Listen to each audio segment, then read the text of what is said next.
Thanks so much. It's a pleasure always having, I mean, it's important for us to vote, right? We got to do that. And so, and if anybody knows how important it is, it's our next guest, who's the Montgomery County Councilmember, Will Jawando, who is with us, who has been, I think, a strong advocate for a lot of issues out there in Montgomery County. And he's only able to do that because people do what? Vote for you. Exactly. Exactly. That was the easy one. But we're not here. We're not here to talk politics tonight, per se, this evening, but we're here to talk about your book. Congratulations. Thank you. I've got it. You've got that part. I've got the front cover. That's the front cover. That's the insert. So. All right. I like both. I like both. And so tell me what it's called, My 7 Black Fathers, a Young Activist Memoir of Race, Family, and the Mentors Who Made Him Whole. What I'm sure there are a lot of people and in situations that inspired you to write this book, but what was the greatest inspiration for you to put pen to paper or your fingers to the keyboard? Yeah. Both and depending on which time I was scribbling notes. But well, thank you for having me. You know, it's really an homage. It's a love letter to Black men, to Black fathers. You know, we're heading into Father's Day this weekend. I'm the father of 4. I was very disconnected from my dad early in life, which is not an uncommon story. I describe him in the book as an absent presence. He was in the household until I was 6, until my parents divorced, but no relationship, no engagement. And I had a deep void. And these men, my 7 Black fathers, starting with my eventual stepfather, Joseph Jacob, my 4th grade math teacher, Mr. Williams, and several others, 2 of my mom's co-workers, President Barack Obama, they all stepped in at key points in my life and gave me what I needed to be whole, to the love, the care, the attention, the skills, and ultimately the compassion and forgiveness to reconcile with my biological father later in his life before he passes away. We take care of him while he's dealing with cancer, and he lives with us, and he's a great grandfather, and we have a chance to reconcile. And so it's really about being fatherful. You know, you often hear fatherless. I was fatherful. These men expanding the definition of fatherhood. And I was very fortunate, and it literally saved my life. You talked about your 4th grade teacher. I think you said your 4th grade teacher. Yes. And, you know, sometimes you wonder, I mean, teachers see things in classrooms, I guess. They get to know their students. What was it about you that caused you to build this relationship or allowed you to build this relationship with your teacher? Well, Mr. Williams, as I mentioned, the only Black male teacher I would ever have. And we know from a policy perspective, Black male teachers are only 2% of the teaching workforce. It's just something we really need to address. And we know from research, when a student, particularly a Black male, has a teacher who looks like them in the elementary years, they have much greater success academically in middle and high school. So we know it works.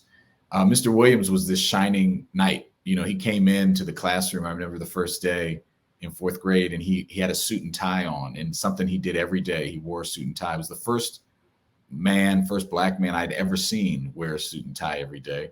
And he would eventually give me my first tie and teach me how to tie it. But he also helped me with bullying. He helped me with my self-confidence. He helped me learn math, of course. And it wasn't just me. He was this influence for so many in our class. And I think it's just an example of how much impact you can have in a relatively short period of time. I only knew him 9 months, never knew his first name until I researched this book, but I'm talking about him 35 years later. What school was this? This was Oakview Elementary in Silver Spring, Maryland. Wow. Okay. Yeah.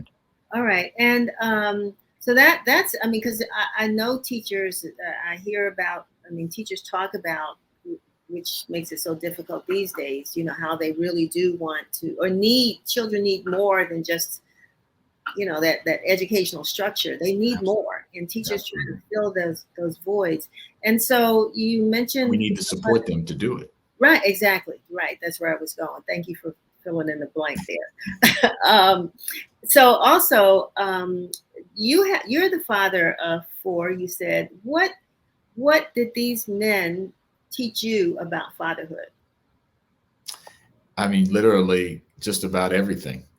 You know, and they all gave me different things. You know, my stepfather, Joseph Jacob, was the first very present, daily present, intentional in his engagement with me, helping me learn basic things like how to cut wood and chop, you know, change the oil on a car and tie my shoe, you know, all those types of things. And so those skills, but also just the ministry of presence, being engaged, asking how I was doing, talking to me as a person, things I try to model and be very intentional with my kids. So, you know, and all of them gave me different things. They exposed me to different things. They taught me different things. And so I really am an amalgamation of all that they poured into me. And I know I wouldn't be, you know, no one's perfect, but I try to model and be very present and intentional. I think intentionality is something they all did in their various ways. Whatever they gave me, they were intentional about the time they spent with me and what they taught me, and how they loved me. And I try to do that with my children. So I certainly am thankful for that. And I think, you know, as I said, also, it also gave me what I needed to become whole enough to forgive my father, and to reconcile with him, which is something I'm thankful for as well. You know, Terry Schlickenmeyer, who writes book reviews for the Washington Informer, says your book oozes with gratitude and grace. It flashes with remembered anger and calm, and it asks us to pay attention. And you mentioned that about presence and calm. But, you know, there are moments of anger. And can you talk about, you know, how you were able to deal with that, maybe as it related to your father, or just, you know, having a stepfather now into your life and you didn't know how that was going to evolve as it related to you? Yeah, well, no, I think one of the reasons that, you know, it's a very personal book and it's an affirmative story, but I don't pull any punches. There were difficult times. And we all have difficult times. You know, I wanted my father to be active when I was a child, right? We would all want that. When my parents divorced, I wasn't happy about it. I didn't like that this new guy was coming around. You know, I talk about that. And I had to go through all those things. And I was dealing with bullying in school. I was dealing with being biracial and the son of a white woman when my parents divorced, and people not thinking I was her child, and a whole range of things, you know, racism at some of the schools I went to.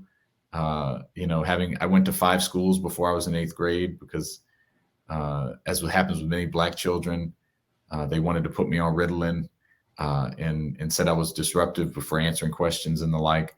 And so not always easy, but I had these life rafts. You know, these men. There's also my mother was a rock.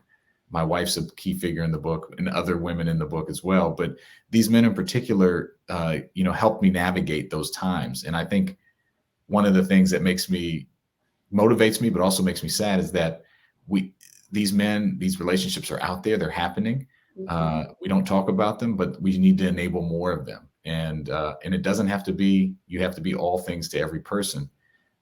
You can help young people like me and others overcome that anger, overcome that struggle, just by engaging whatever you can give. And I think that's the call to action embedded in the book. I'm so glad you talked about that. And one of the editorials we ran this week was busting the myth of Black fathers, because there are these stories out there, these storylines about Black fathers, and not all of them are untrue, right, but not as many. There are more that are kind of opposite of what we read and hear, and those stories don't get told. So, I mean, your book does that, and I would go so far as to say it's not only for fathers, but it's for mothers and absolutely children. Yeah, and so how can folks get a copy of the book? And who would you suggest should read your book? Well, you know, you can get it anywhere books are sold, and Barnes & Noble, Amazon, your local bookstore. Loyalty Bookstores here in the DC area is a great one, Politics and Prose. And I did the Audible version as well. So if you like listening to my voice, you can hear that. And I would say it's for everybody. To your point, I mean, this is really a universal story about the men, the women, the people who have given you the tools, the love, the care, the intentional presence to be who you are today. You know, I often say, who are your 7? You know, I talk about my 7 Black fathers, but we all have a 7 if you thought about it. And you could write that down: a teacher, an aunt, an uncle, a mother, a father. And let's think about those folks. This weekend, let's especially think about the fathers, and then let's be that for other people, and enable those relationships through programs and policies and practice as well. So I think it's something for everyone. Everyone has had issues with their parent or a loved one and trying to deal with that. That's a story here too. And so I think it's something that anyone could relate to. Well, I thank you so much, Will, for writing that book. I think it's important for us to tell those stories, and I'm glad that you did, and look forward to reading a copy. And it sounds like you're on the path to becoming a book author. I don't know what's coming next. Maybe it's the 7 that you forgot, because I'm sure there are probably other people as well. But I thank you so much for being with us today. I appreciate it. Thanks for having me, and happy Juneteenth. Yeah, Juneteenth, and have a wonderful Father's Day. Awesome. Thank you. All right. Take care.